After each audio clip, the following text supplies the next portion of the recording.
From a lead actor who couldn't act to a villain who wasn't a martial artist, Gordy's cult classic hides shocking secrets behind its neon-soaked facade.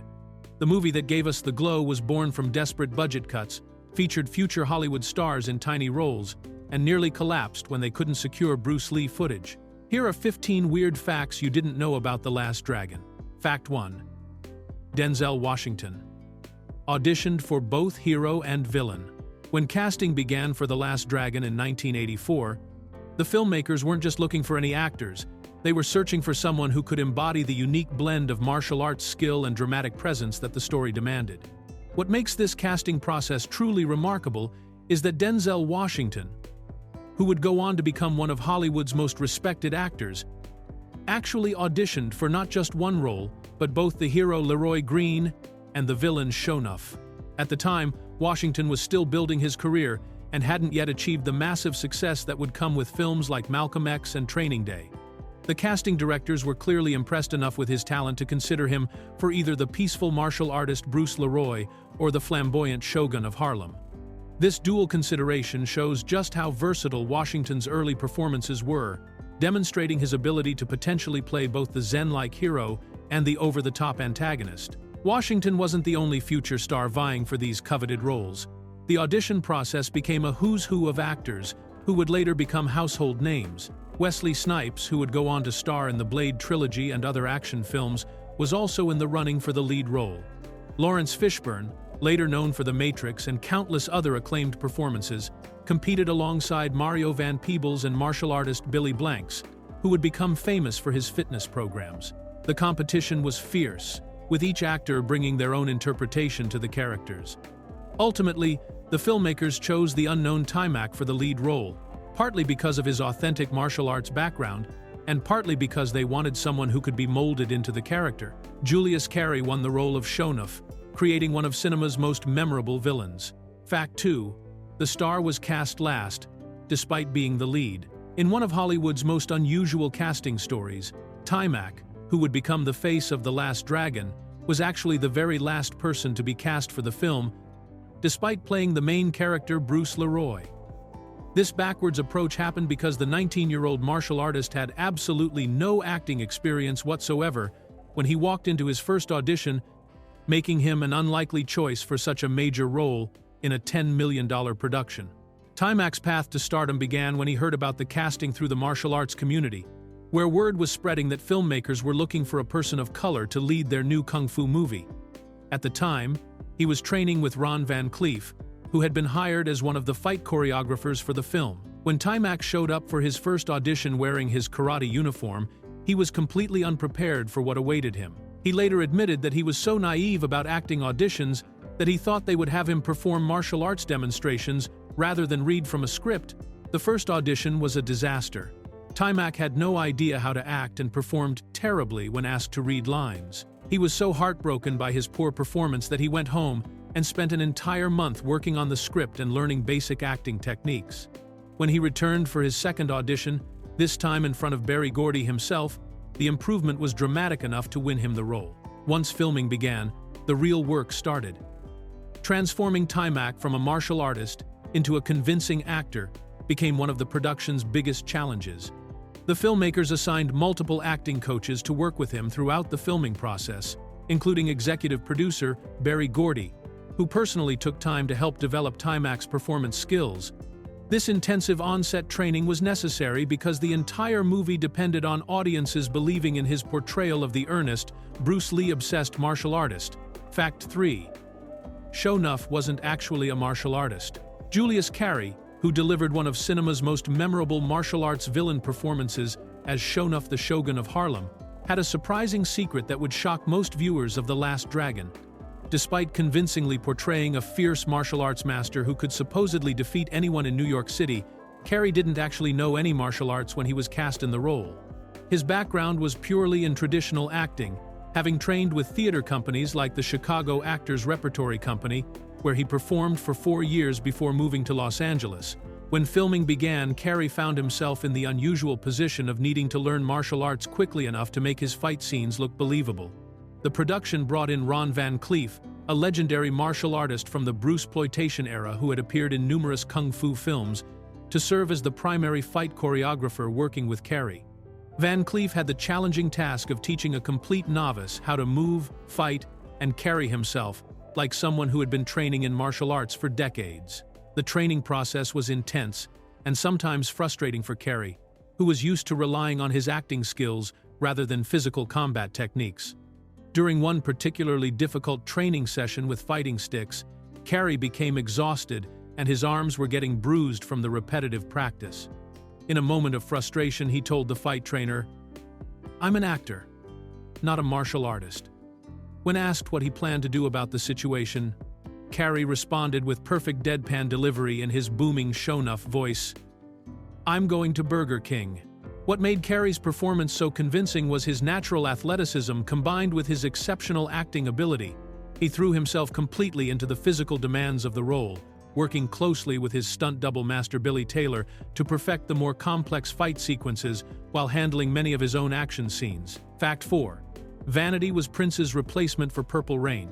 Vanity's starring role in The Last Dragon came about because of one of the most dramatic career decisions in 1980s entertainment history.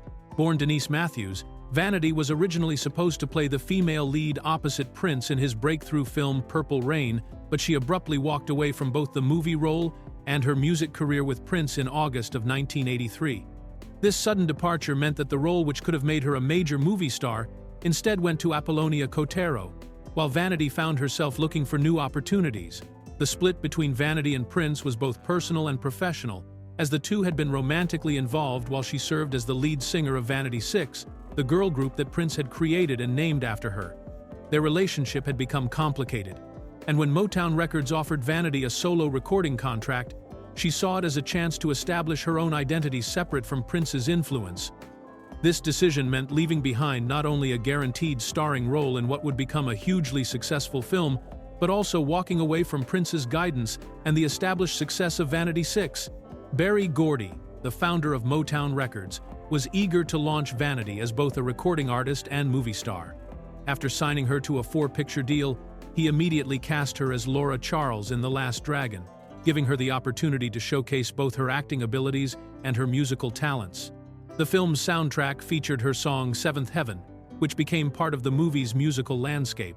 This career pivot worked out well for Vanity in the short term, as The Last Dragon became a cult classic and helped establish her as an actress.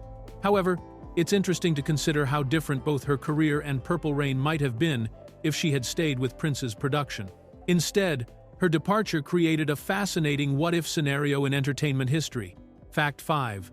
No deleted scenes exist because everything was used. When fans of The Last Dragon purchased the 30th anniversary Blu-ray edition, hoping to discover previously unseen footage, they were met with an unusual surprise.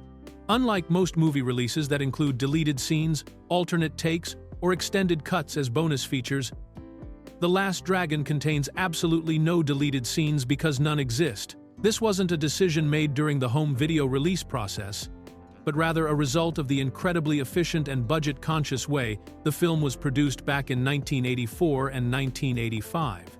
The production of The Last Dragon operated under tight financial constraints that forced the filmmakers to be extremely careful about every single shot they captured on film.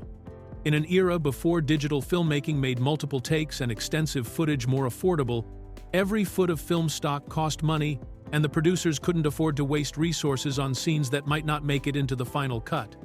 This meant that director Michael Schultz and his crew had to plan each scene meticulously before rolling the cameras, ensuring that virtually everything they filmed would serve a purpose in the finished movie. The production schedule was equally demanding, leaving little room for the luxury of shooting alternative versions of scenes or exploring different creative directions that might have resulted in unused footage.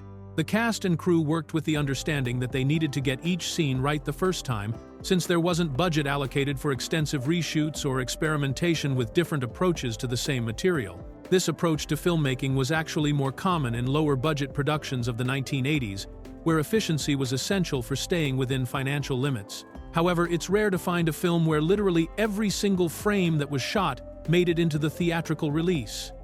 The result is a movie that represents exactly what the filmmakers captured during production, with no lost scenes or alternate versions hidden away in studio vaults. Fact 6.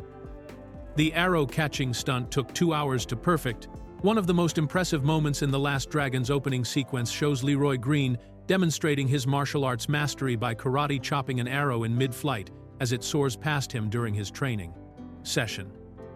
What makes this scene particularly remarkable is that it wasn't created using special effects or camera tricks, but was instead a genuine physical stunt that required incredible timing and precision from both Taimak and the production crew who were firing the arrows. The sequence was designed to establish Leroy's advanced martial arts skills right from the beginning of the movie, showing audiences that this young man had already achieved an extraordinary level of training and reflexes. However, creating this dramatic moment on camera proved to be far more challenging than anyone on the production team had anticipated. The stunt required perfect coordination between the person shooting the arrow and Taimak's hand movements, with timing that had to be precise down to fractions of a second. What should have been a relatively quick scene to capture ended up consuming 2 full hours of filming time as the crew worked to get the timing exactly right.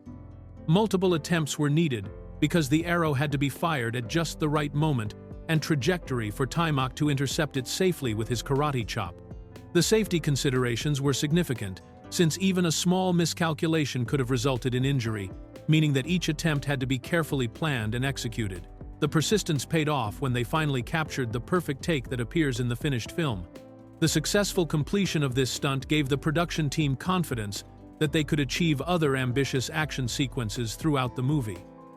For Taimak, who was still learning how to act while filming, successfully completing such a demanding physical feat early in the production helped establish his credibility as someone who could handle the demanding martial arts choreography that would be required throughout the rest of the movie.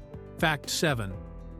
The master, Som Dum Goy name, is a multilingual pun.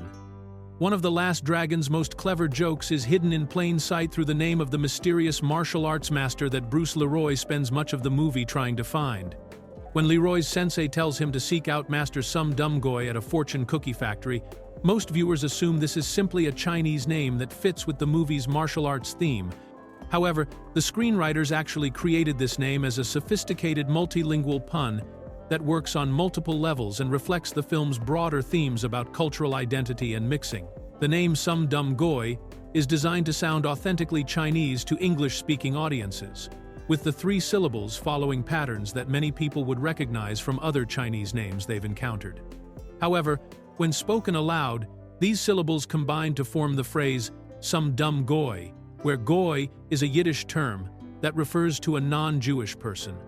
This creates a bilingual joke that works whether you're hearing it as a Chinese name or recognizing the hidden English and Yiddish meaning underneath. This wordplay perfectly captures the cultural mashup that defines The Last Dragon's entire approach to storytelling. The movie features an African-American protagonist who has deeply immersed himself in Chinese martial arts culture, often to an almost obsessive degree. The Som Dum Goy joke reflects this same kind of cultural blending, mixing Asian, Jewish, and American linguistic elements into a single character name.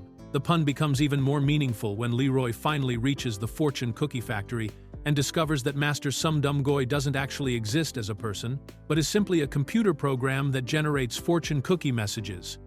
The revelation that this supposedly wise master is literally just some dumb automated system adds another layer to the joke, suggesting that Leroy's quest for external wisdom was misguided from the beginning. The real wisdom he needed was already within himself, making his search for this fictitious master exactly what the name suggested. Fact 8.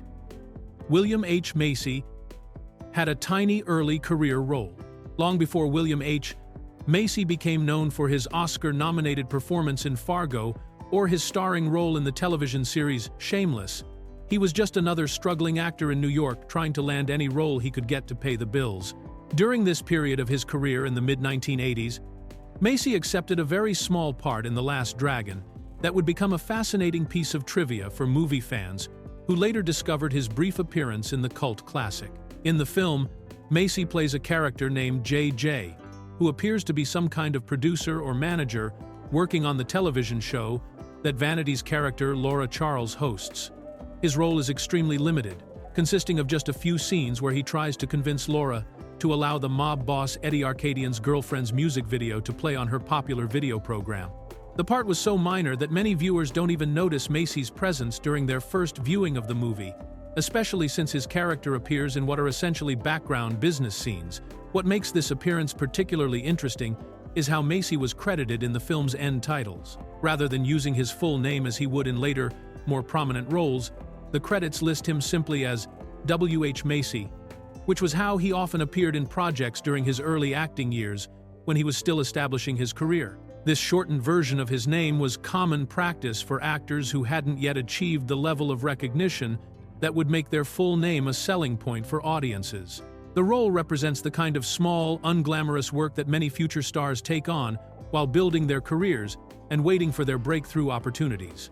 For Macy, that breakthrough would come several years later with his collaborations with David Mamet and the Coen brothers, but his brief appearance in The Last Dragon remains a reminder of the humble beginnings that even Academy Award nominees experience. Fact 9. Bruce Lee footage rights nearly killed the movie. The Last Dragon's entire story revolves around Bruce Leroy's obsession with Bruce Lee, making the legendary martial artist's presence essential to the film's success. However, the production faced one of its most dangerous challenges when it came to securing the legal rights to use actual Bruce Lee footage in the movie. This wasn't just a minor licensing issue, but rather one of the biggest and most expensive hurdles that threatened to derail the entire project, and the filmmakers had put themselves in an extremely risky position by not having any backup plan. The movie features several scenes where characters watch Bruce Lee films, particularly Enter the Dragon, which plays a crucial role in the story. These scenes weren't just decorative elements but were integral to the plot, showing Bruce Leroy's deep connection to his idol, and even inspiring him to disguise himself as a pizza delivery man after watching Lee do something similar on screen. Without this footage, key scenes would have lost their meaning, and the character's motivation would have been unclear. What made this situation particularly dangerous for the production was that the filmmakers had written and planned the entire movie around being able to use this Bruce Lee footage, but they hadn't secured the rights before moving forward with filming. This meant that if the Bruce Lee estate or the rights holders had refused permission or demanded more money than the production could afford, there was no alternative approach that could save the movie. The entire $10 million investment would have been at risk. The negotiations were both expensive and time-consuming, eating into the production budget and creating uncertainty about whether the film could even be completed as planned. Fortunately for everyone involved, the rights were eventually secured, allowing the movie to proceed as originally conceived. However, the lack of a contingency plan remains one of the most reckless decisions made during the production of The Last Dragon. Fact 10. The director's son was the kid Shonuff picks up. One of the most memorable and intimidating scenes in The Last Dragon takes place inside a movie theater where Shonuff and his gang interrupt a screening of Enter the Dragon to challenge Bruce Leroy to a fight. During this tense confrontation, Shonuff demonstrates his intimidating presence by grabbing a young moviegoer and lifting him up by his jacket to make a point about his dominance. What makes this scene particularly interesting from a behind-the-scenes perspective is that the child actor who got manhandled by the imposing villain was actually Brandon Schultz, the real-life son of the film's director Michael Schultz. This casting choice represents a common practice in filmmaking where directors include family members in small roles, though it's not often that those family members end up being physically intimidated by the movie's main antagonist. For young Brandon, appearing in his father's movie meant getting up close and personal with Julius Carry's towering and theatrical performance as the Shogun of Harlem. Given that Carey was over 6 feet tall and completely committed to his villainous character, this must have been quite an experience for a child actor. The scene itself serves an important purpose in establishing Shonuff's character early in the film, showing audiences that he's willing to intimidate anyone, including innocent bystanders, to get Bruce Leroy's attention. The theater setting also reinforces the movie's central theme about Bruce Lee's influence, as the interrupted film is Enter the Dragon, one of Lee's most famous movies that serves as inspiration for Bruce Leroy throughout the story. Having the director's son play this small but memorable role adds a personal touch to the production and demonstrates the family atmosphere that often develops on movie sets. It also means that Brandon Schultz has the unique distinction of being physically lifted and threatened by one of the most iconic martial arts movie villains of the 1980s, all while his father watched from behind the camera. Fact 11. Barry Gordy demanded his name in the title. When it came time to finalize the official title for The Last Dragon, Barry Gordy made a decision that surprised many people involved with the production. The legendary founder of Motown Records insisted that the film should not simply be called The Last Dragon, but instead should carry the full title Berry Gordy's The Last Dragon, with his name prominently displayed as part of the movie's official branding. This wasn't a suggestion or a request from Gordy, but rather a firm demand that reflected his desire to maintain creative control and ownership over the project. Gordy's insistence on including his name in the title was unusual for a producer, as most films credit producers in the opening or closing titles rather than making them part of the actual movie name. However, Gordy had a specific precedent in mind when he made this decision. He pointed to director Robert Altman's approach with his 1977 film Three Women, which was officially titled Robert Altman's Three Women, to emphasize the director's personal vision and creative ownership of the project. The comparison to Altman's film was somewhat ironic, since Altman had written the script for Three Women himself and could legitimately claim authorship of the story, whereas Gordy was serving as executive producer on a screenplay written by Louis Vanosta. Despite this difference, Gordy felt strongly enough about his creative contribution to the project that he was willing to make his name inclusion a non-negotiable requirement. Director Michael Schultz chose not to challenge Gordy's decision about the title, understanding that Gordy's financial backing and industry influence were essential to the film's success. This meant that the possessive title became the official name that appeared on all marketing materials, movie posters, and theater marquees. The decision demonstrates Gordy's confidence in the project and his desire to be personally associated with what he believed would be a successful and memorable film. Fact 12. Julius Carry used method acting to intimidate Taimak. Julius Carry took his role as Shonuff so seriously that he employed an intense method acting approach that extended far beyond the actual filming of scenes. Rather than switching back and forth between his normal personality and his villainous character, Carry chose to remain in the mindset of the Shogun of Harlem throughout most of the production, creating an atmosphere where the line between performance and reality became deliberately blurred for everyone on set. This commitment to staying in character meant that Carry would actively provoke and intimidate Taimak even when the cameras weren't rolling, treating their off-screen interactions as opportunities to build genuine tension that would enhance their on-screen confrontations. Carry understood that since Taimak was an inexperienced actor who was still learning how to generate authentic emotions for the camera, creating real feelings of conflict and rivalry between them would help both of their performances feel more convincing to audiences. The method was so effective that Carry's aggressive behavior began affecting Taimak's sleep patterns and mental state. Carry later reported that he was having vivid dreams where he was actually fighting with two of the film's martial arts advisors, and he would wake up in the middle of the night drenched in sweat from these intense dream battles. This psychological immersion in the character shows just how deeply Carry committed himself to embodying the role of Shonuff. Taimak later shared a memorable example of Carry's dedication to this approach, recounting how during one particularly physical scene where he was supposed to punch Shonuff, Carry took the hit so literally that he actually tried to eat Taimak's fist, taking the phrase "knuckle sandwich" to an unexpected extreme. This kind of unpredictable behavior kept Taimak constantly on edge, which translated into more genuine reactions during their fight scenes and helped create the authentic feeling of rivalry that makes their confrontations so memorable in the finished film. Fact 13. The script was rewritten overnight to cut $2 million. The production of The Last Dragon faced a major crisis when the studio executives delivered an ultimatum that threatened to derail the entire project.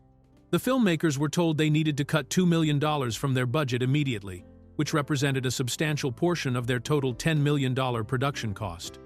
This demand came at a critical point in pre-production when major decisions about locations, cast size, and special effects had already been made, based on the original budget expectations. Director Michael Schultz and screenwriter Louis Vanosta found themselves in the impossible position of having to completely rethink their vision for the movie in an extremely short time frame.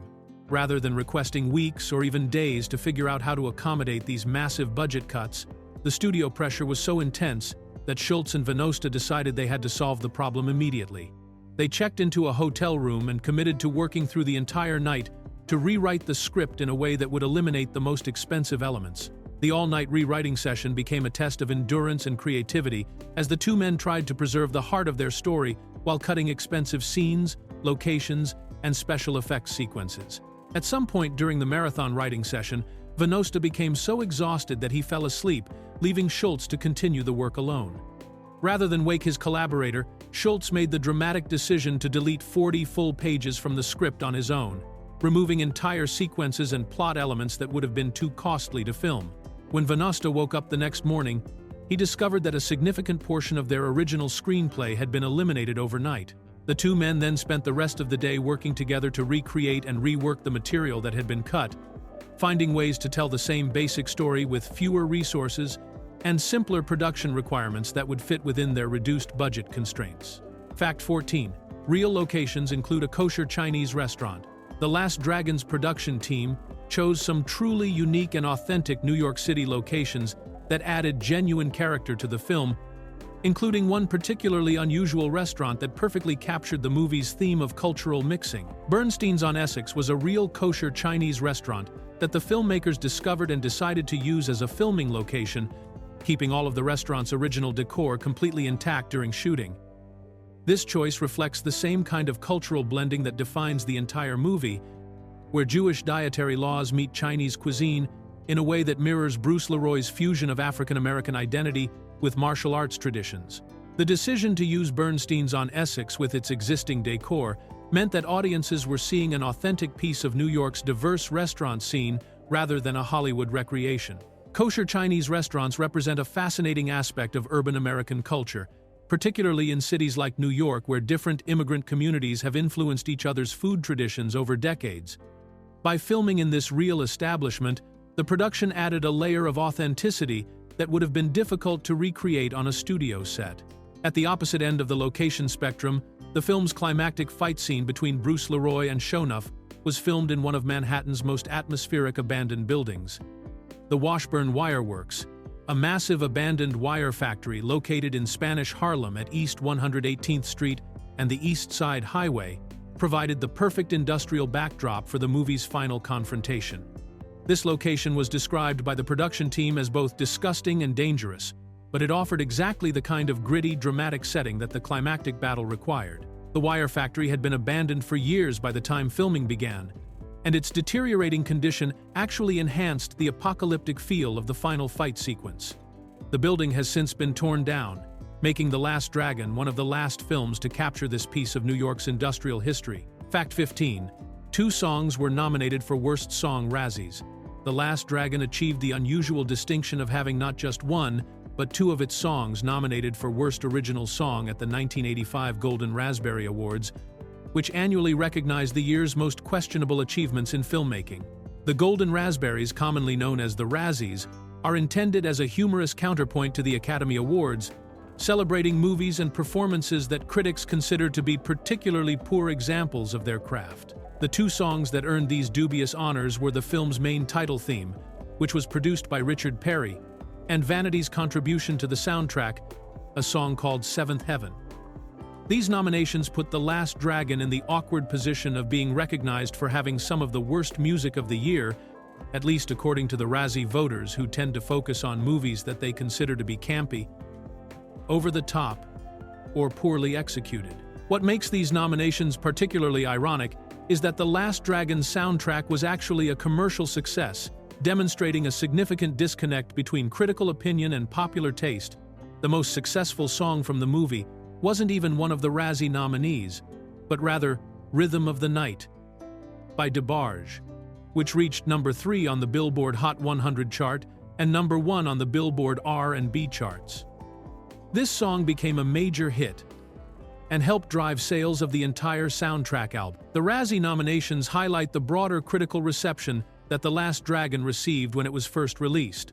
While audiences embraced the movie's unique blend of martial arts action, musical numbers, and 1980s style, many professional critics dismissed it as silly or poorly made. However, time has been kinder to the film, as it has developed a devoted cult following that appreciates exactly those qualities that the original critics found objectionable. The soundtrack, despite its Razzie nominations, remains popular with fans who consider its mix of R&B, pop, and martial arts themes to be perfectly suited to the movie's distinctive tone.